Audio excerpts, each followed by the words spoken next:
Jacobo Molina, buen día de puente. ¿Cómo estás? Buen día de no puente, Carmen. De no puente, porque esto no para, ¿no? No Esto para, parece, no para. y va a ser puente, va a estar tranquila la cosa, no hay nada, ¿no? ¿Cómo no? Hay un mundo de cosas. No Para esta montaña rusa que estamos, donde estamos subidos.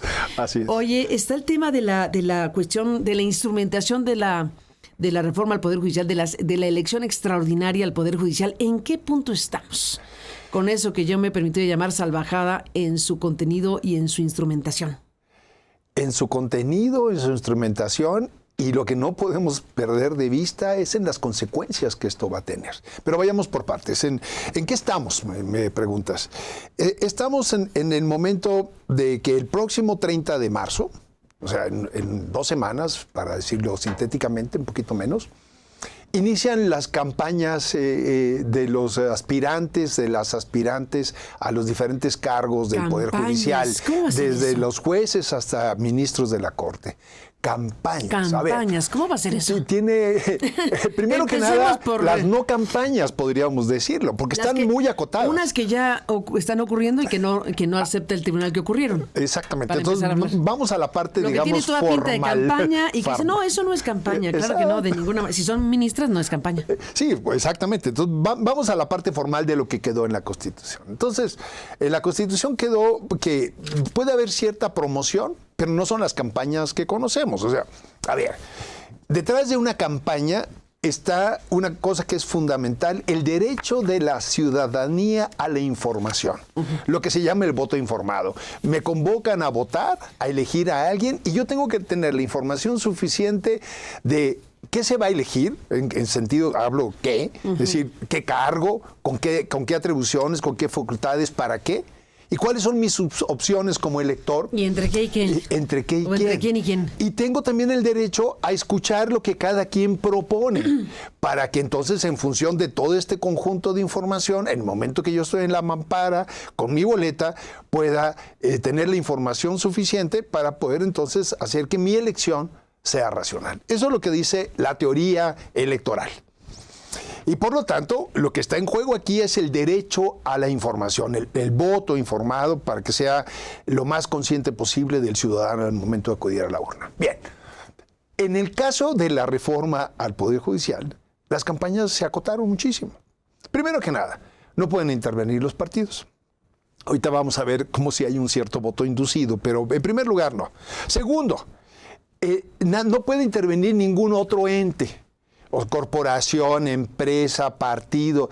El financiamiento a la promoción de la persona tiene que estar sustentado en los recursos de la propia persona. O sea, ¿lo paga la persona? Lo paga la persona. Nadie más que ella.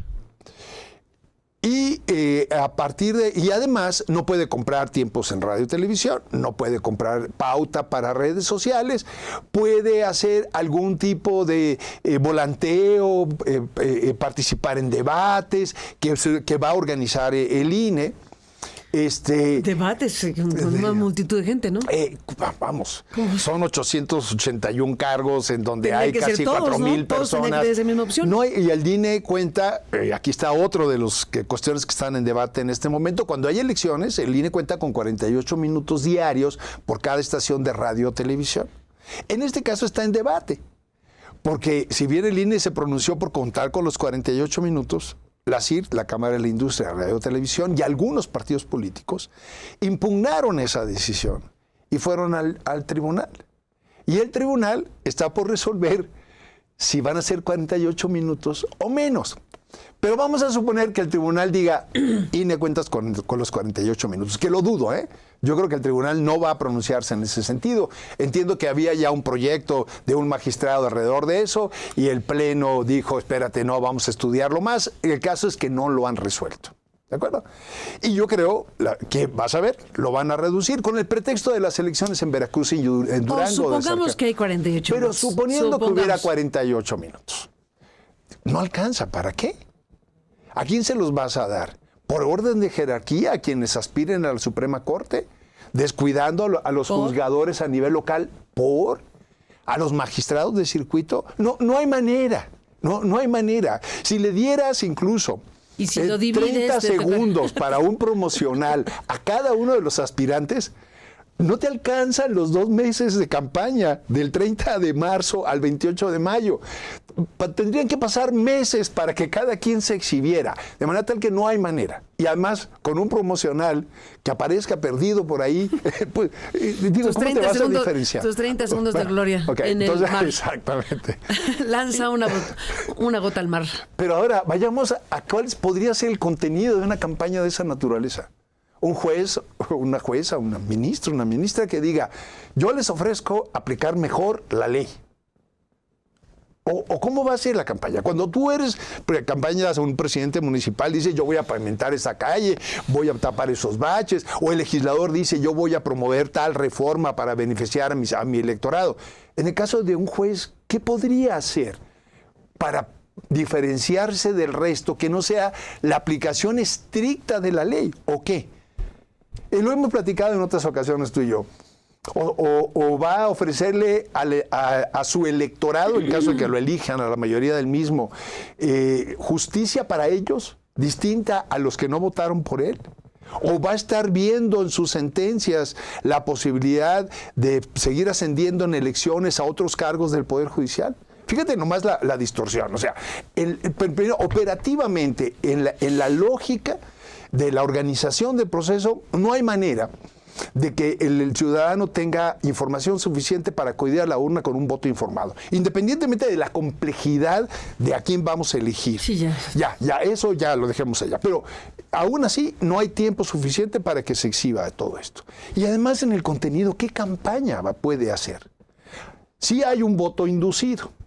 No vienen los logos de los partidos en la boleta como era antes. Entonces ya no votaba yo por Juanito o Pedrito o Juanita o Pedrita, sino votaba por el logo del partido. Eso no va a aparecer. Sí va a aparecer el nombre, pero, un gran pero, aparece quien lo postula. Con iniciales, ¿no? Sí, exacto. Si es el Poder Ejecutivo, dirá PE, Poder Judicial, PJ, PL, Legislativo o el que viene por carrera.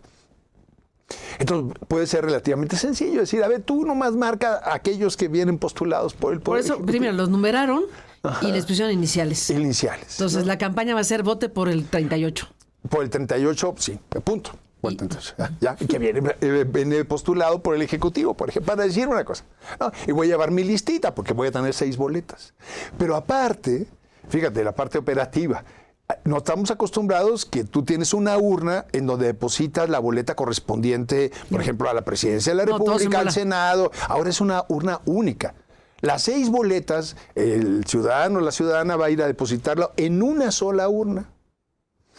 Y que al momento de que se cierre la jornada no se va a computar ahí, sino ni se van a anular las boletas que no se fueron utilizadas. Un Cuestión escándalo, de certeza, ¿no? Fundamental. Un escándalo, ¿no? Lo primero, que no se anulen las boletas es un escándalo. La primera cosa que se hacía en el momento de cerrar una elección, de que ya no hubiera, era anular las boletas. ¿Y van a quedar vivas?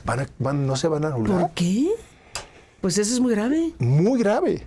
Y muy grave per se para el proceso, pero como antecedente para lo que puede venir en futuras elecciones. Sí, imagínate. A mí lo que me preocupa de todo eso, aparte del desastre, de la degradación de la calidad del Poder Judicial que este país necesita, requiere, reclama, es además lo que puede significar como antecedentes esta elección para la organización de otros procesos electorales, las que están en curso hacia el 27, si vemos el calendario federal para renovar la Cámara de Diputados, o en el 30, donde se renueva la presidencia, el Senado y demás. Que esto empiece a ser antecedente para lo que viene en aras de un discurso de hacer más fácil el proceso o más económico, me parece terrible. Ya per se no se anulan ahí, simplemente se cierran las urnas, se coge todo el material y se traslada a las oficinas distritales, en el caso de los jueces federales del INE y en el caso de 19 estados que van a tener elecciones de jueces locales al Instituto Electoral de cada entidad. Por cierto, habíamos hablado que eran 17 estados, ya no son 17, son 19, porque hubo decisiones del legislativo local en el caso de Nayarit y de Yucatán muy tarde. E incluso hubo una opinión técnica del INE que dijo, oigan, ya esas dos no. Y sí. ¿Y qué crees que el tribunal que dijo? Sí procede. todos aquellos legisladores que quieran tener elecciones de juzgadores el 1 de junio, va adelante. Si ya de por sí iban tarde en el INE, en la organización, imagínate ahora dos estados más, ¿no? Para terminar de armar el cuadro y que no solamente la justicia federal, sino en 19 estados con este método esté más que cuestionada. Entonces tenemos aquí, y además para terminar de armar el paquete, los topes de campaña. El Consejo General del INE, en una votación dividida, aprobó que hubiera un solo tope para todos los cargos independientemente de... 200,000 y pico, ¿no? 220,000 y fracción. ¿No? Para ministras, para ministros, todos igual. Para todos por igual. Había habido una propuesta de la presidenta del INE de que fuera diferenciado. 1,400,000 para quien aspiraran al ministerio en la Suprema Corte y 220,000 pesos para los juzgadores. Y ahí intermedios. Finalmente perdió a la presidenta del INE. La mayoría dijo, va un solo tope. O como no, se impugna, llega al tribunal y el tribunal le dice al INE, ¿sabes qué? Revisa tu criterio y diferencia los topes dependiendo del cargo que está a proceso de elección. ¿Qué crees que va a pasar? Pues que va a quedar seguramente o la propuesta que hizo originalmente la presidenta Guadalupe Tadei o algo muy cercano a ella, porque es muy clara la sentencia del tribunal, vas a diferenciar. Entonces, además de que tú tienes que demostrar que lo que hayas gastado en tu campaña, con las características que hemos definido antes, pues viene de tus propios recursos. Nadie te lo financió, ni una empresa, ni un colega, ni nadie más que tus recursos. Y ahora diferenciados de esta manera. Pero no termina ahí la historia, Carmen, ni modo, pues no se trata de más que de documentar lo que está pasando. ¿Qué falta? ¿Qué falta? Que se supone que las campañas empiezan el 30 de marzo, pero hemos visto en la opinión pública que hay 3 ministras de la Corte que empezaron su promoción personalizada en todo el país hace buen rato, ¿eh? Pero además vemos en redes sociales aspirantes a cargos de jueces, magistrados, que empiezan a hacer su propia campaña, ya sea campaña a favor de ellos o campañas negras en contra de oponentes, acusándolos de que si estaban o no con la Suprema Corte, que ocupaban tal cargo y demás. ¿Eso o no es campaña? Sea negra o sea de autopromoción. Promoción, pues. Pero llegaron casos de denuncias, sobre todo para las 3 ministras, al Tribunal Electoral. ¿Y qué crees? El Tribunal Electoral dijo que no era campaña no aparece. Anticipados de campaña. No son actos anticipados. Entonces lo que vemos no es lo que vemos, es otra cosa. Quisiera entender de qué se trata. Entonces desde aquí ya tenemos un proceso que empieza a ser inequitativo en la contienda, que es uno de los principios fundamentales de cualquier elección, una competencia equitativa entre los electores. Se va contra la inequidad, se va contra el derecho a la información de los electores en un procedimiento terriblemente complicado y puede marcar antecedentes para lo que viene. Pues si pediste 13,000 millones de pesos, te doy 8,000 y haces la elección. Claro, en lugar de tener 172,000 casillas, vas a tener poco más de 80,000. Menos del 50% de los que habías ofrecido. ¿Por qué no para el 2027 vamos a poner menos casillas? No vamos a hacer el escrutinio y cómputo ahí la casilla, sino en otro lugar. La ciudadanización de las elecciones, que era un principio fundamental de la reforma democrática en este país, empieza a quedar a un lado.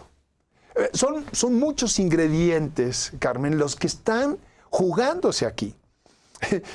Otra vez vamos a terminar haciendo que sean funcionarios públicos los que cuenten los votos, las casillas, aunque sea el Servicio Profesional Electoral del INE, que yo quiero y respeto mucho y creo mucho en él. Pero no se trata de eso, se trata de que fuera ciudadanizada el proceso de las elecciones.